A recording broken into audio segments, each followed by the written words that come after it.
Before it became one of the foremost cultural attractions in the heart of England, Compton Verney has had a rich and varied history.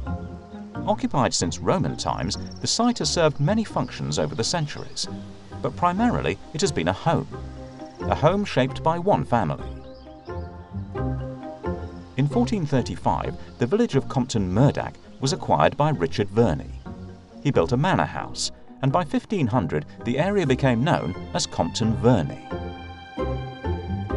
Over the centuries, the house and grounds continued to be shaped by generations of the Verney family.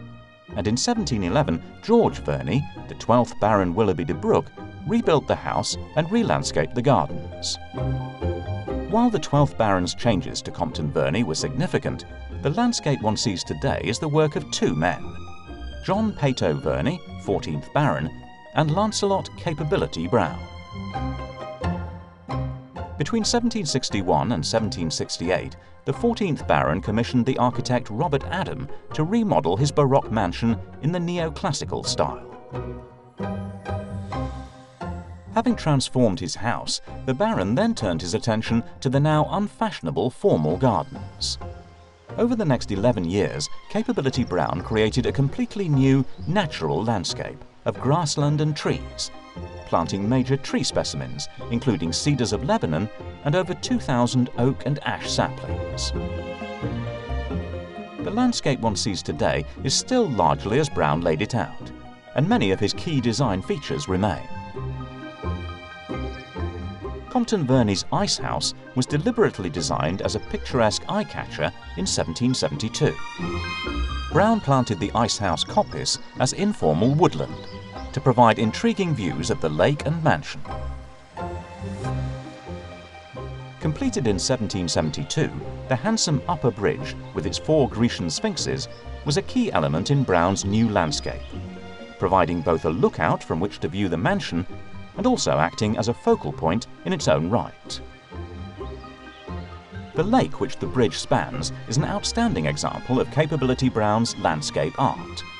It functions as a key part of the overall composition of water reflections, trees, lawns, and architectural structures, the most important of which is the mansion itself.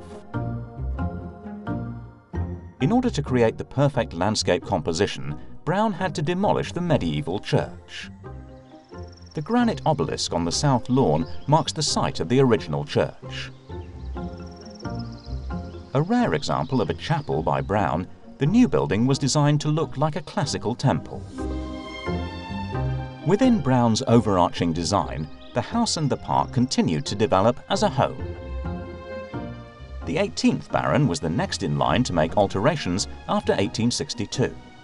The most dramatic of his changes was the addition of a long, majestic crescent of Wellingtonia, also known as giant sequoias.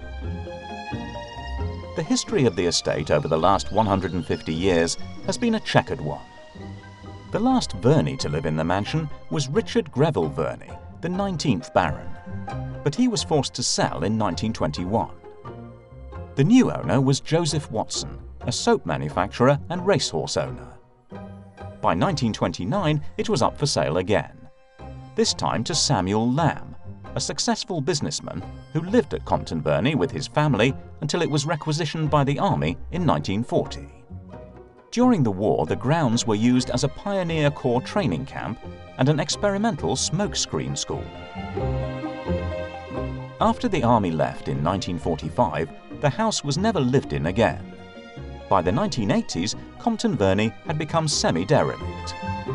It was not until 1993 that hope finally came, when Compton Verney was rescued by Sir Peter Moores through the Peter Moores Foundation. Painstakingly restored and sympathetically extended, the house was transformed into the gallery you visit today.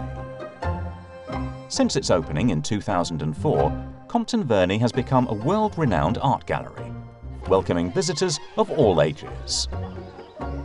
The restoration of the house has been matched by the restoration of Capability Brown's magnificent landscape.